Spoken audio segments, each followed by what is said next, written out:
રાજકોટ લોકસભા બેઠકના ભાજપના ઉમેદવાર પુરુષોત્તમ રૂપાલાએ ક્ષત્રિય સમાજ અંગે વિવાદાસ્પદ નિવેદન કરવામાં આવ્યું ત્યારથી તેઓ વિરોધનો સામનો કરી રહ્યા છે। જો કે આજથી તેમણે ડોર ટુ ડોર પ્રચાર શરૂ કર્યો હતો। શહેરના કુવાડવા રોડ પર આવેલ સોસાયટીઓ અને દુકાનોમાં પહોંચી તેમણે ભાજપને જીતાડવા માટે પ્રચાર શરૂ કર્યો છે, જેને લોકોનો ખૂબ જ સારો પ્રતિભાવ મળ્યો હતો। ઠેર ઠેર રૂપાલાને હાર પહેરાવવામાં આવ્યા હતા તો ગુલાબના ફૂલોથી તેમનું સ્વાગત કરવામાં આવ્યું હતું। રાજ્યસભાના સાંસદ રામ મોકરિયાએ 500ની નોટનું બંડલ દેખાડી નેતાઓ પર ફેરવી પાછું ખિસ્સામાં મૂકી 100ની નોટનું બંડલ ઢોલીને આપ્યું હતું। આજે રાજકોટમાં પાટીદારોનો ગઢ ગણાતા કુવાડવા રોડ પર રૂપાલાએ ડોર ટુ ડોર ચૂંટણી પ્રચાર શરૂ કર્યો હતો। આ સમયે મોટી સંખ્યામાં ભાજપના કાર્યકર્તાઓ ઉપસ્થિત રહ્યા હતા। રૂપાલા હાલ રાજ્યસભાના સાંસદ રામ મોકરિયાની કારમાં પ્રચાર માટે જઈ રહ્યા છે। રામ મોકરિયા રાજકોટ લોકસભા બેઠકના પૂર્વ સાંસદ મોહન કુંડારિયા, ઉદય કાનગડ, મેયર નયનાબેન પઢેરિયા તેમજ શહેર ભાજપના પ્રમુખ મુકેશ દોશી સહિતનાએ ભાજપનો પ્રચાર કર્યો હતો। આ તકે લાંબા સમયથી અલિપ્ત રહેલા ભાજપ પ્રદેશ ઉપાધ્યક્ષ ભરત બોગરા પણ રૂપાલાના પ્રચારમાં જોડાયા હતા। આ તકે સિદ્ધસર ઉમિયાધામના પ્રમુખ અને કડવા પાટીદાર જયરામ પટેલ રૂપાલાને મળ્યા હતા।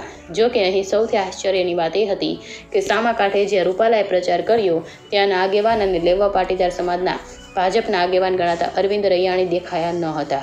આજે સવારે રૂપાલાએ અંદાજિત 5 કિલોમીટર જેટલી પદયાત્રા કરી હતી અને રાજકોટ લોકસભા બેઠક પરથી જીતાડવા માટે લોકોને અપીલ કરી હતી। આ તકે ડીજેના તાલે જય શ્રી રામના નારા લાગ્યા હતા તો ઢોલ નગારા સાથે રૂપાલાએ ભવ્ય પ્રચાર કર્યો હતો। આ તકે ઘર હોય કે દુકાન, સ્થાનિકોએ રૂપાલાને હાર પહેરાવી સ્વાગત કર્યું હતું અને તેમની સાથે સેલ્ફી પણ પડાવી હતી। આ ઉપરાંત અલગ અલગ ચોકમાં રંગોળી પણ કરવામાં આવી હતી।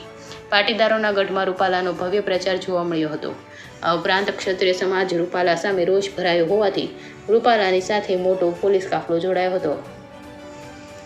રિપોર્ટર ભરત ભરડવા સાથે રોહિત ભોજાણી, રાજકોટ।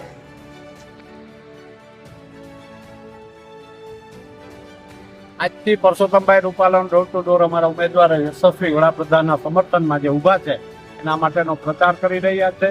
આ વોર્ડમાં જો આપ જોશો જન સમર્થન જે મળી રહ્યું, જનસેલાબ જે દેખાઈ રહ્યો છે, એનો મતલબ એવો છે કે મોદી સાહેબની જે કામગીરી છે, મોદી સાહેબે 10 વર્ષમાં જે પરિવર્તન કર્યું દેશમાં, જે લોકો 60-65 વર્ષ સુધી સત્તા ભોગવી પણ કોઈ કામ ન કર્યું, એ કામ બધા મોદી સાહેબે માત્ર 10 વર્ષમાં ખૂબ જ સૂઝબૂઝથી નાનામાં નાના માણસને જે રાહત પહોંચાડી છે। વિકસિત ભારત યાત્રા જે કાઢી છે, જે કોઈ લોકોને મળ્યું રેશન કાર્ડમાં આધાર કાર્ડ બાક્યું કંઈ પણ હોય તેને ઘરે જઈને જે સેવા આપી છે ગુજરાતને પ્રદેશની સરકાર અને કેન્દ્રની સરકારે આનો ફૂકોનો ભવિષ્ય હતી। લગભગ 80 કરોડ લોકોને 3 વર્ષથી અનાજ આપે છે, હજી 5 વર્ષ સુધી અનાજ આપવાના છે। સર, રોજ કરતા 4 કરોડ બહેનોને મકાન બનાવી દીધા છે, પછી રામ મંદિર બનાવ્યું। 4 કરોડ બહેનને મકાન બનાવ્યા છે, 12 કરોડથી વધુ ઇજ્જત ઘર બન્યા છે, 50 કરોડથી વધુ જનધન ખાતા ખોલાવવામાં આવ્યા છે। ડાયરેક્ટ સબસિડી કે સહાય ખાતામાં જાય, કોઈ પણ જાતના ભ્રષ્ટાચાર વિના। આ માત્ર ને માત્ર કોઈને કલ્પના નહોતી, મોદી સાહેબ કરી બતાવ્યું છે ને લોકો થનગની રહ્યા કે મોદી સાહેબને એનો બદલો આપવા માટે ઉત્સાહભેર આખું રાજકોટ, આખું સૌરાષ્ટ્ર, આખું ગુજરાત થનગની રહ્યું છે। અને હું તો એમ કહું આખો દેશ થનગની રહ્યો। અબકી બાર 400 પાર હોગી, અબકી બાર મોદી સરકાર 3 बार है, ઉત્સવ મનાएगा।